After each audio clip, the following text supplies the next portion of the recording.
I agree with Stella.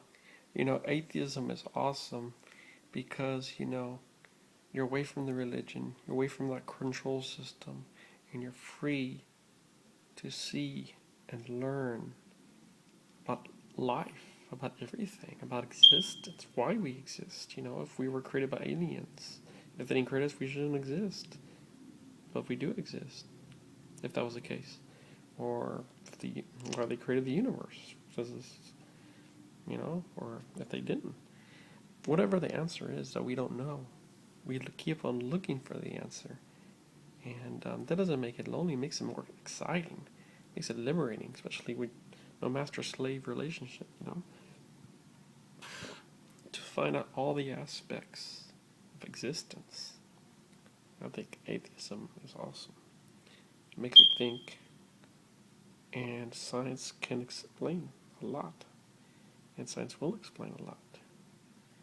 And I think science can explain probably anything or everything eventually, from morals to consciousness to the universe, probably aliens. We already know there's other planets like Earth. What is it? A billion planets in the Milky Way galaxy alone. And then what is it?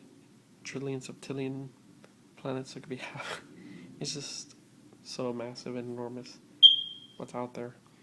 And if you don't think there's intelligent life like us, that's insane. That number is just too huge. It's insane. They're out there. I'm pretty sure they're on those supers, chilling. Probably, I don't know, working, I don't know, space factories or something, or mining precious metals, unknown elements. Um, so if people think atheists feel depressed and sad, oh, there's nothing to live for because there's no God or master slave relationship. No, I'm telling you, I'm an atheist, and it's awesome because it makes you appreciate life more than anybody. It makes you understand, makes you try to find the answers to fucking all existence. That's the greatest thing, man. That's really great.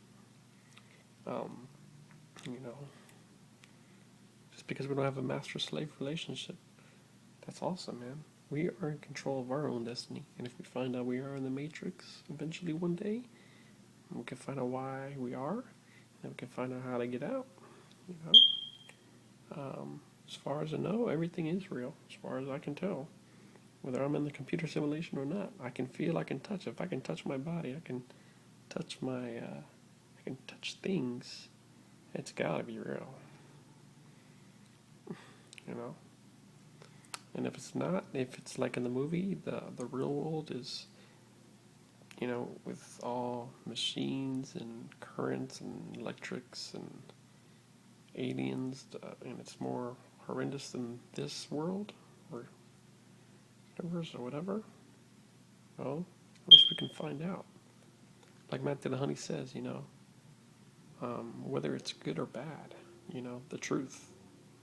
I can handle it. He can handle it, and I would like to know. And that's what I exist and live for, to find all these answers till the day I die. And I think that's more remarkable than anything. And if we do die, we go to another universe, and we still have our free will, and we can bring our pets and loved ones and fucking keep on living. That sounds cool too. And if not, that's fine too. So I have nothing to worry about. I'm unstoppable. Uh, you know, no fear of life, no fear of death. Because, hey man, we know the universe is not our friend. Anything happen, we can be wiped out by asteroids. Hence a 2039 asteroid, that second time, if it hits Earth. So be it. I mean, you can't stop. I mean, unless scientists, and that's why it's good to be like me, no fear, no death. Because you appreciate life more, like Matt Dillahunty says. And you accept the consequences. We don't live in a perfect world. The universe is not perfect. Space is not perfect. Asteroids, meteors, trying to kill us. Can kill us. Can wipe us out anytime. It's hostile. It is what it is. There's a lot of answers we don't know. And that's what I live for, the answers. And we're going to find more answers. From little black holes to the parallel universes and multiverses with the Hydra Collider beam. And we have found rainbow gravity, perhaps no Big Bang. And we found that quantum relativity, quantum gravity, that the universe has no beginning or end. So we're just going to keep on progressing. And it's the unknown stuff that intrigues me. That's what I live for.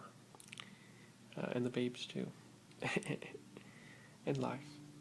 Live the best of your life. All the women to get. Till you meet that finally one that'll blow your mind out of all this. Meantime, have fun with your life. Get as many girls as you can. Do drugs that is not. Well, that's up to you. To get different experiences. DMT. Because it's all in the brain, you know. But it's up to you about the drugs. Drugs are bad, some worse than others, but they do provide experiences. You know, ecstasy, seeing, flooding the brain, even though it's bad, takes out your spinal fluid, but you felt emotions running through your body like you couldn't believe. You know, the colors are brighter. You feel like you want to hug everybody. I guess just stick with weed and but drugs is a good site called earward.org. It provides all the drugs that all the experiences, all the bad ones and the good ones. You can, you know, because some drugs are worse than others, but drugs do provide amazing experiences. And hell, even if there's even on these alien worlds, like next level type drugs, like not, you know how you take drugs you feel hallucinations, but I'm talking about maybe in these drugs you actually can move in the hallucinations. As in other words, you can control your hallucination or something like that. You never know, right? But then again, they're discovering drugs every day.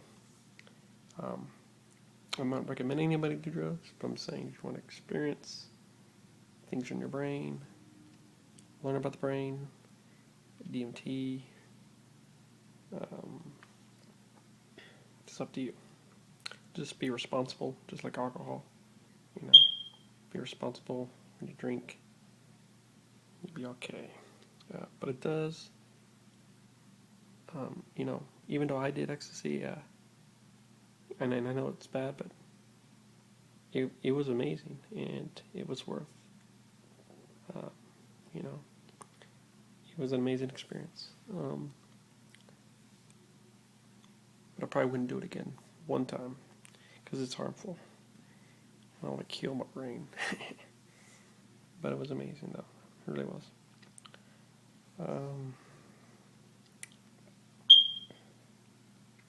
You know, so many mysteries in the brain, what trillion things going on.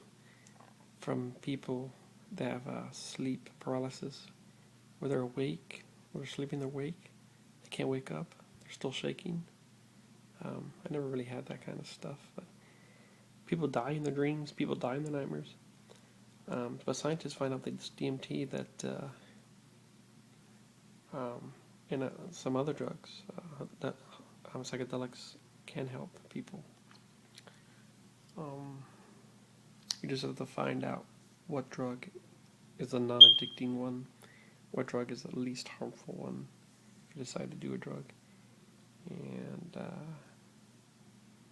you know, like I said, if you do drugs, be responsible. Drink, be responsible. You'll be okay.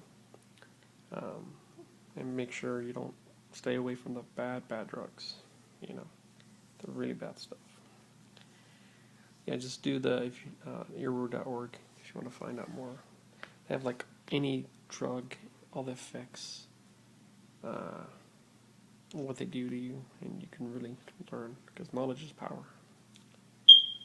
And so yeah,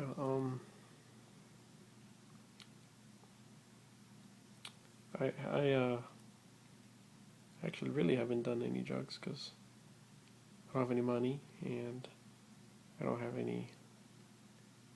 I only have any friends that do it. Um, but I'm saying, you know, it's fine to try. Well, if you do the weed, make sure you get the good stuff. You know, the stuff, because there's a lot of different ones. Some of the weed that make you really sleepy, it sucks. But if you have the good stuff like the OG Kush, really, really feel the experience. Um, like I said, just be responsible. Stay away from the addicting drugs. You know, stay away from cocaine. Stay away from heroin. Stay away from PCP. Stay away from all the nasty ones. Weed is fine. You know, mushrooms. Be careful with your doses on that. Ecstasy maybe once, never again, because decrease your spinal fluid. But definitely amazing experience. DMT, it's only a 30-minute trip. It's not like LSD 3-hour trip.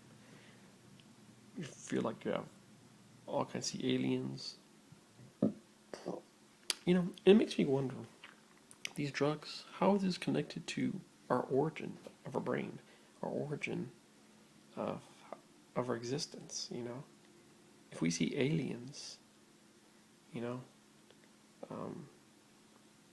in geometric patterns, does this mean aliens had something to do with the brain? Because remember, our brain is what? We don't understand all our brain all the way. It's what, 3 trillions of nerve cells in there? And if there's alien species out there, cat aliens, snake aliens, humanoid aliens like us, what do they say? They found that alien female that kind of looked like us on another planet. What happened if the aliens on all the other planets just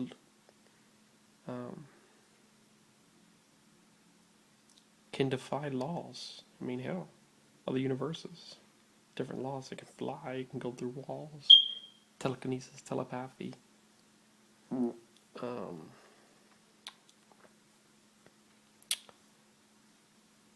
But, you know, so much mystery out there. What happened if religion was stolen and twisted to harm people from the real truth of existence? You know, and that could be because, well, I don't. I mean, in other words, they made a false god. When people say they made a false god, like Jesus Christ, JC was Julius Caesar. Romans created it. What happened if and we actually do know that Christianity was stolen from other religions. But I wouldn't think aliens have religion. It's interesting to know. So much we don't know. But that still leaves a question. If Anunnaki created everything, the Anunnaki gods, how did they just come into existence? If we know the universe is natural, you know, that's supernatural stuff. It's a huge leap, you know, deism. It's a huge leap. But we know that from that religion, the Sumerian religion, that Christianity stole from them and actually left out a lot of stuff. But until I see anything supernatural in the universe, atheism is still the best because it makes you think the hardest, and everything in science is natural until it's supernatural. And I don't see that anytime. Even if we go to the third, fourth, fifth dimension, it could be glowing lights, forces out there. Doesn't mean it's God. How would you know what God would it be if it was? You know, and obviously, if there was a God, he would have to come down and say, "I'm Jesus, I am God," or whatever. It could be a force out there. It could be